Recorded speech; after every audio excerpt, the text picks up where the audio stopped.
All right, making his return to another wrestling podcast is a wrestler, a trainer, a comedian, and remarkably average Dan Barry. Dan, man, thank you so much for joining us.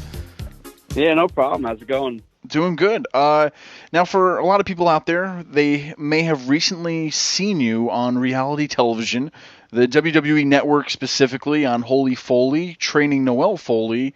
So can you tell us, were you training her before the reality show started, or was it kind of a mix of both, that, it was starting to film and then she wanted to train, or how'd that take place?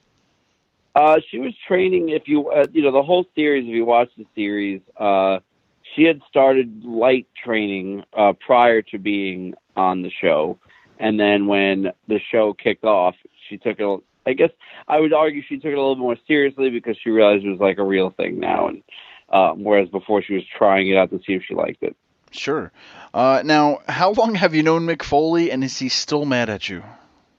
I've known, I don't know. I think I've known him. I'm not going to pretend that he and I are like best friends. Like but we've known each other since like probably 2006, 2008, like in that range. He would go to NYWC shows, back in the day. And then, we had met and we had become acquaintances, and, then he started doing comedy and I was doing comedy at the time. Or I still am, I should say.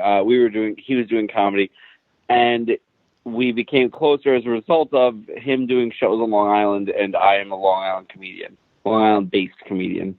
And then we became closer and more friendly, and then once I started training Noelle, and they figured out that I was training Noelle, I don't think he's mad at me anymore. I think he saw that we were really working for her to try and get her somewhere in professional wrestling. So I think he appreciated that I was trying so hard. Was there any more pressure knowing that you were going to be on TV for this now? No, well, what's weird about it was, one, like my feeling, like when I train or when I teach or whenever, I'm not always like the nicest person. And it's not like I'm not abusive, like I'm not going to pretend that's the case, but I'm not super nice to everybody. I'm very realistic. I'm very blunt. And when you're training someone who you're friendly with, child, it's a little different. And then when the cameras came in, now it's much more high profile. So there's a lot more of like, I can't take it easy. No one's going to let me take it easy on her. But you can't sort of run the gamut that most professional wrestlers do, because it's a little harder. I don't know how to word it in such a way, but like, this isn't the performance center. We don't have multiple rings and multiple trainers and things like that. We have the cement ground that you work out in, and that's pretty much it. Sure. You're doing everything right there. So, but, I think it was more interesting and more of a challenge because, television crews want to film what television crews want to film, and that isn't always necessarily what's best for the training. So it was a matter of us making sure she got trained properly while they got the shots that they needed. Sure. Well, speaking of that, I mean, was there anything left on the chopping block that maybe didn't happen on TV that we saw? Maybe something that you may know about, we don't know about? Was there anything, or I don't know, maybe a lot of stuff? Because I know they usually probably film a lot of stuff and then just kind of chop it down to what they need. But I don't know. Was there anything that maybe was left out that you thought would have made it on the show? Well, I mean, there's a lot of elements of the training that aren't on there, obviously, only because of time constraints. I think the thing that I wish had sort of made it was there's an episode where Noelle leaves and she's going to find an apartment with her boyfriend. And me and Mick are following her in the car because Mick thinks that she's cheating on her diet. And some of that car ride to go follow her was about 45 minutes long. And we literally were just cracking jokes the entire time and making fun of a variety of different topics and, making fun of Frank the Clown a bit, a lot, because I'm somebody who, if you watch the show, one of the main things about Frank the Clown is he didn't have a job. And at the time of filming, I had 4. So It was a little much, and so a lot of me maybe making fun of the fact that this kid can't get one job. But it was fun. It was a good time. I think there's a lot of things that get left out and a lot of experiences that get left out, but in the end, it makes it better. Definitely. Is she still training with you now, or has she moved on? I am not necessarily at liberty to discuss what's going on now. No problem. No problem. If you watch the season, if you watch the show, I'm not going to give any spoilers away. Of course, yep. But you have to watch the entire show, and when you see the final episode, you understand where she stands, and then, from that point forward, I can't necessarily discuss it. So you're saying there's but anyway, how did you fall I'm saying second season Holy Foley is me at the Performance Center, and no, I'm kidding. There you go. So how did you fall into training the future talent of tomorrow? I mean, was it something you always wanted to do, or you're like, hey, you're at the point of your career that you kind of want to start giving back now, or how did that happen to where you decided, hey, I want to train these guys or girls and anybody else? Here's the thing. I don't take an active train. I wouldn't call myself a head trainer. Like, if you go to the NYWC Academy, I am not the head trainer at the NYWC Academy. I am somebody who people ask me to help them, and I'll do it then. And it's normally done as favors, and it's normally done as when I'm around, I'll be more than happy to help. Noelle, I was specifically asked if she would if I could help her, and if it's obviously it's considering who it was and the family, I felt that I did, I should help, because one of the things that a lot of people don't know is not something I necessarily talk about, but Mick Foley, when he started doing comedy, he wanted a host for his Long Island shows. And he asked me specifically, and what's interesting about that is I had not hosted a comedy show before, and that was my first sort of foray into hosting comedy, was courtesy Mick Foley. So I do owe it. I felt like I owed it to the Foleys and the Foley family to sort of do this and do it to the best of my ability to make sure that it happened. But most times people want me, if I've been asked to train other people, and I'll do like seminars is my big thing now, because I think that it's good. I don't necessarily, I have a full-time career. It's real hard for me to dedicate my time as a trainer, but I like coming in, teaching classes and helping people. Sure. Like you just said, too, besides training, you also do stand-up comedy, in which on February 25th, at Laugh It Up Comedy Club up here in Poughkeepsie, New York. Make sure you head on over to laughitup.net. You will be with Kurt Metzger. For someone maybe who has never seen you do stand-up comedy, what could they expect from Dan Barry? If you're looking to see somebody talk about professional wrestling, I'm not your guy to go see do comedy. I don't bring it up. I don't talk about it. I leave it off the stage. I feel that I like the idea that I have two separate personalities, and I think you get to see two different sides of me. I think that you're not going to go there. There's a couple things you're not going to get. You're not going to get a puppet. You're not going to get a guitar. You're not going to get anything like that. It's just me telling stories and instituting hyperbole on my own life. There you go. What do you find harder, though, wrestling a match or doing stand-up? What would you say? It's two different muscle groups. It's, you're trying to break down the difference between, it's one man versus having a partner or a opponent or two to rely off of. I'm way more nervous for comedy right now, only because I've been doing it significantly less time. I don't have the things to fall back on yet. I am sort of putting myself out there a little bit more. But I enjoy that. That's part of the deal, is getting out of my comfort zone. I don't like being in my comfort zone. Sure. Now, your style of wrestling would be considered part comedy and part remarkably average. I'm kidding, but no, definitely a touch of comedy and then definitely a touch of the high-risk side. But do you think there isn't enough comedy in wrestling today on TV, or just the right amount, or is there always room for more? What would you say as somebody who incorporates comedy into the wrestling? Well, there's a big difference, I feel, between, because one of the things I'll say is, somebody I talked about this is Chuck Taylor, because Chuck Taylor and I have teamed before. No matter what we do at this point in our lives, we're considered comedy wrestlers. We almost can't break it. Even if I show a little bit of charisma, it's like, oh, he's just doing a comedy match. There it is, you know.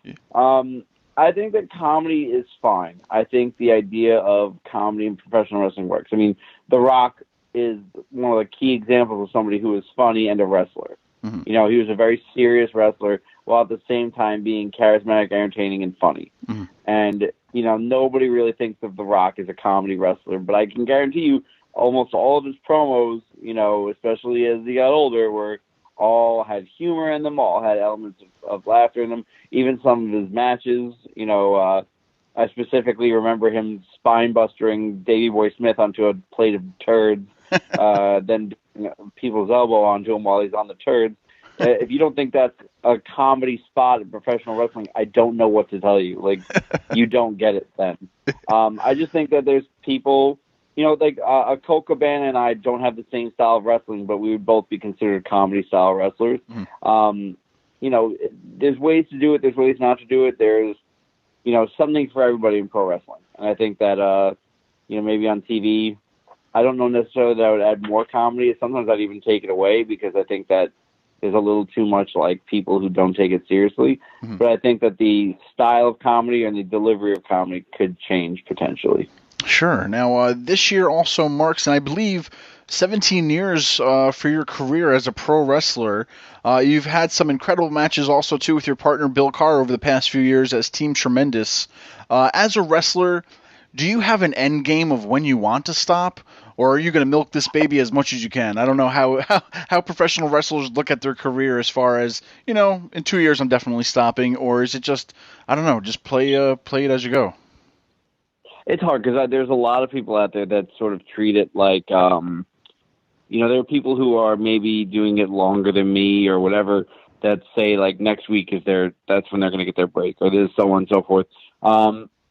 I had made the joke this past weekend that like I'm just going to stop going to shows. Like that's when I'm going to like someone was like, oh wait, does Dan Barry wrestle anymore? Like that's what I wanted out of life. Yeah, because it's weird because there are people who they have like their retirement match, and like they have a killer retirement match, and there's a chant like "You still got it," like at the end of it. I almost want my last match to be just the worst wrestling match you could possibly have, and be like, "Good call, retiring." Clap, clap, clap, clap, clap. Like, you should leave now, and then that's all I really want. There is no end game. I don't know. One day it'll stop being fun and it'll stop doing it. That's how I think about it. One day I'll realize I can't do it, or one day my body might go, not so much, not right now. All right. Well, how do you feel about? A lot of people are saying that right now, or at least the past year or so, that wrestling seems to be like in another boom period.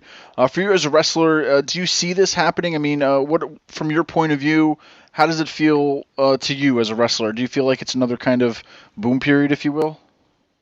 Yeah, it's awesome. There's so much access to information. You can stream so many wrestling shows live from your living room, you know, like, or in your laptop or on your phone. You can just watch a wrestling show when you're doing something else. Like, there's so many things happening in wrestling right now, and so many of them that are like things that people never really perceived to happen. And I think that that's what's really cool about what we do. I love that there's a boom in wrestling. It's afforded me the ability to do things that, like, maybe 6 years ago I was like, oh, that's never going to happen for me. And, you know, I think it's awesome. I think that everyone getting opportunities is great. I think everyone, you know, people who maybe, you know, like for me, it was like you were mailing out your headshot and a tape or a DVD and hoping that somebody would call you back or whatever. And like, now it's a lot easier to get noticed and get your name out there. But the other thing is it makes you have to step your game up, and that's both good and bad. Yeah. You have guys out there who are maybe cutting their career short because they're doing too much because they're trying to get on one show, and then they don't realize that this is a marathon and not a sprint. You know, and it's a double-edged sword. And but I think that as a whole, professional wrestling from the independent standpoint is great as a result of it.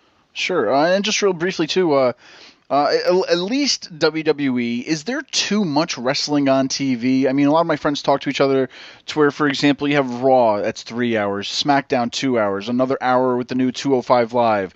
Then you got NXT on Wednesdays, and that's just WWE. To where if you add TNA in there, and then Ring of Honor, and I don't know. I mean, trust me, don't get me wrong. I love wrestling. That's why we're talking about it. But I mean, I don't know. Is there just too much for one company to have on a week, or I don't know. In It's the like, era of the DVR, no. I think there's too much news on television. I yeah, think that I'll agree with that. Professional wrestling, you're definitely getting a lot of professional wrestling on television. That's an absolute certainty. But I think that we live in an era where people can watch whatever they want to watch. Like there are people who prefer SmackDown to Raw, so they're not going to watch Raw. That's fine. There are people who prefer, Raw to SmackDown. There are people who prefer Ring of Honor to all of them, or TNA to whatever. You have the ability right now, especially with the way that technology works, to record whatever you want to record, fast forward whatever you don't want to watch, and you can kind of customize your wrestling platter. If you look at it as like a meal, sure. you can kind of cherry pick, like, oh, I want a cruiserweight match, or this match, and this match. You can kind of watch it. And the same thing happened with the network and things like that. I don't know there's too much wrestling on television. There's some people who think the 3-hour format's too long. I kind of disagree with them because from my perspective, you could just not watch something. Yeah. It's not like you're not glued to the television anymore. You can leave. You can do whatever you want to do. But I'm also somebody who loves professional wrestling. I'm somebody who will watch it all the time. And, like right now, I'm watching television and there's wrestling on. So, I mean, Sure. I like it. I don't know. I can't speak for everybody else. I know there's a lot of fans out there who don't like it, but if you don't like it, don't watch it. Yep. you vote with your remote. That's how you do it. So there are Nielsen homes that disagree with you. What are your thoughts on that new Flow Slam? To where it's an app you can get on Roku or Apple TV. For just like independent companies, I mean, this is a big step for a lot of the companies who really didn't have that, besides maybe like YouTube or people discovering them online. Do you think it's a great, avenue for a lot of these independent companies? Yes, and I say it as somebody who's wrestled on Flow Slam. No, I think that you're going to see a lot of these smaller wrestling companies and everyone just kind of come up and have their pay-by services, and it's going to grow exponentially. I think that in the end, what's going to end up happening is you're going to see like a Flow Slam kind of buy up smaller companies, and as long as they don't treat themselves like direct competition, I think that they will flourish.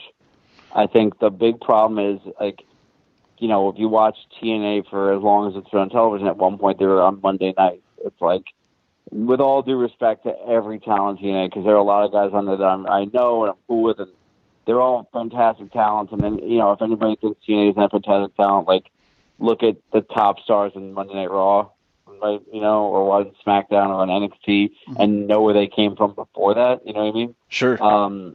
Even CM Punk wrestled in TNA, like, you know what I mean? Like, there's elements of it. I think that people need to realize that some people need to be Coke, some people need to be Pepsi, and you need to understand that, like, you're not always going to be the A brand, and that there's a lot of money in being the B, C, and D brand. And I think that a Flow Slam, which is a great service for people who love independent professional wrestling, as long as people don't perceive it to be, the WWE network or a direct competitor, things will be great. I think that if there's a lot of money to be made as the Burger King to McDonald's, Mm-hmm. Well, Dan, we really appreciate it so much. Once again, on February 25th, you're going to be in Poughkeepsie at Laugh It Up Comedy Club. Laugh It Up. My first time performing comedy. No, actually my second time. I performed at a club called Bananas, which I don't think is there anymore. No. But Laugh It Up is my first time. I used to live in New Paltz, across the water. Oh, yeah. So please come out, enjoy yourselves. Follow me on Twitter at the Dan Barry, and I'll be more than happy to continuously direct you there. Hey, also Pro Wrestling T-shirt store you guys got too. Where's that at? ProWrestlingTees.com/Team Tremendous. A couple new shirts up there. including my new Remarkably Average shirt. Some of the best shirts too yeah. I've seen, by the way, of anybody on Pro Wrestling Tee. So definitely check them out. Worth checking out. Dan, thank you so much for joining us. We really appreciate it. No, thank you for having me. Talk to you soon.